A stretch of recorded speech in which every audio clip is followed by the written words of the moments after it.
this is what we call the maternity ward. This is where the mamas come in to have their babies.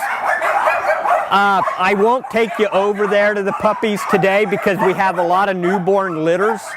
And if the mamas see strangers, you know, they can get kind of upset and, you know, run around and step on their puppies. So I just, you know, we'll just stay over here today.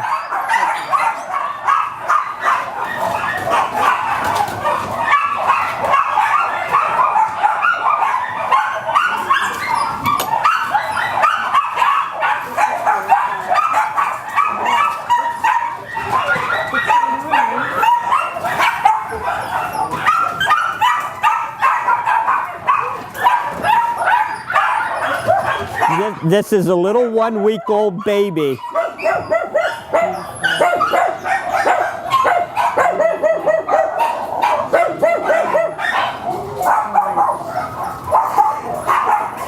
And this is, at this age, like as soon as they're born, you know, it's good to just start picking them up, to, you know, start socializing early on in life and everything.